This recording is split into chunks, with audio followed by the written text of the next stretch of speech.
One of the first things to check regarding a property, if you are interested in buying it in Italy, are the Catasto drawings.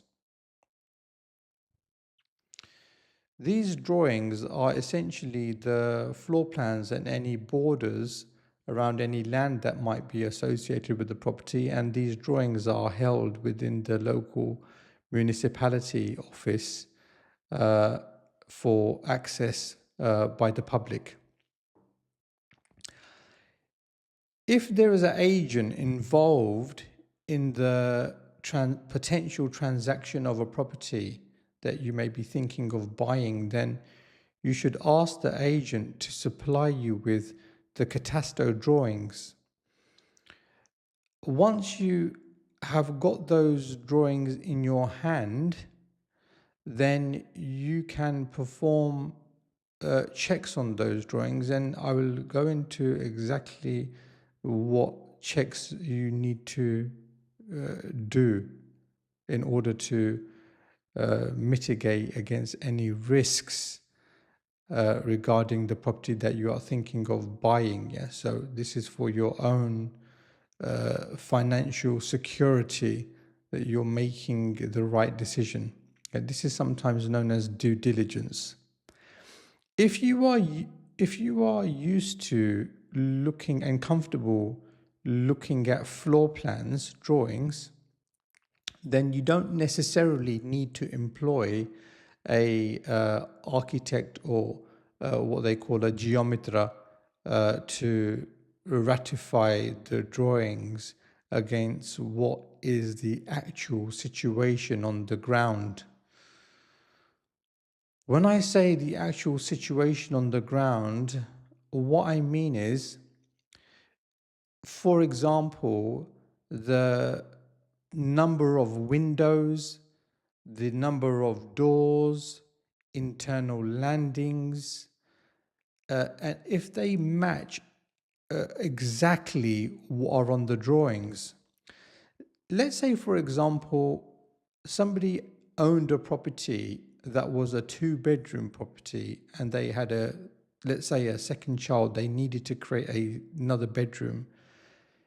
It could be that one bedroom was then split into 2 internally without notifying the local council or any other authorities of that change. And when you look at the Catasto drawing, you see one room less than actually what's there at the moment. So you pick out a difference or anomaly, and essentially that's what it is. It's about looking for any differences, and I'm talking about any differences whatsoever. It could even be a small opening of a window overlooking a back garden. In all of the property transactions that I have been involved in over the past 8 years, there has always been some anomalies when it's come down to comparing what is down on the Catasto drawings to actually what's on the ground. So the question is, what do you do about this? And the reason this is important is, if you proceed with a transaction of a property where the Catasto drawing doesn't match what's actually on the ground, in other words, the real situation, then that, let's say, anomaly or problem becomes the buyer's problem. And not only that, the buyer needs to consent at the time of purchase. This is the completion, what they call the completion in the UK, that the drawings on the Catasto match actually what's on the ground, even though it doesn't. So you are then taking on the responsibility of remediating that and aligning it with whatever is registered with or registered on the Catasto diagrams. It should be the responsibility of the seller, because the seller cannot sell a property in Italy unless it's what's called regularized.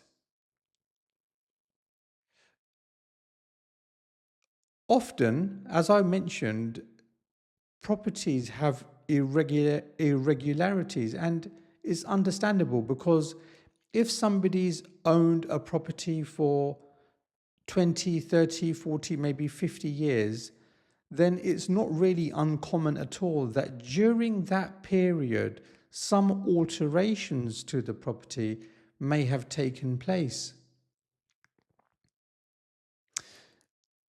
So let's just be clear about this situation and break this down, because I don't want anyone viewing this video to be confused about the message being delivered by me right now. So the Catasto drawing should be obtained from the agent, or should be obtained from the Catasto, the department that holds the drawings for all the properties in the council jurisdiction, the town.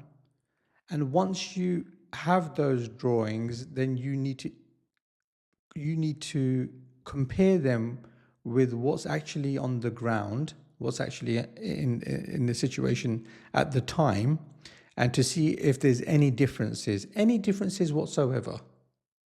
And if there are, even small, then that property is called an irregular property, and a transaction cannot proceed unless you consent to taking on the responsibility of remediating those differences. And you can do that at your own leisure, but there are risks associated with doing that, because if the council want to pursue you for any irregularities in the property, then they can force you, they can fine you, and they can force you to revert the property back to what it should be, and that will be at your own expense. Because situations like this are very common, and because when properties are purchased, they are often going to be subjected, not all the times, but often, to some kind of change, then at that point, fresh set of diagrams can be submitted to the council, in other words, new planning applications, to propose alterations with a new layout. And if that's approved, then you need to proceed with those works. And once it's completed and signed off by the architect and others, by the geometer, then that can be registered formally as the new layout in the department that holds the Catasto drawings and diagrams. And then everything is regularized, and there's no issue. Even if you wanted to then sell the property, there would be no issues for the buyer or the seller at that point. So this is before you go to putting down a deposit or entering into any type of negotiation discussions. This is the very, very, very first thing that you ought to check when you're considering to buy a property in Italy. And it could be also an opportunity for you to negotiate on the price if you are planning to do any work on the property anyway. Because if a property is irregular and the seller must regularize the property, then there's going to be expense associated with that work. It could be, if it's a small change, then it's not going to be that much. But if it's something more substantial, then yeah, the cost go up, and then it becomes the seller needs to then weigh up whether it's weigh up whether it's worth them either carrying out those works or reducing the price and just proceeding with the transaction.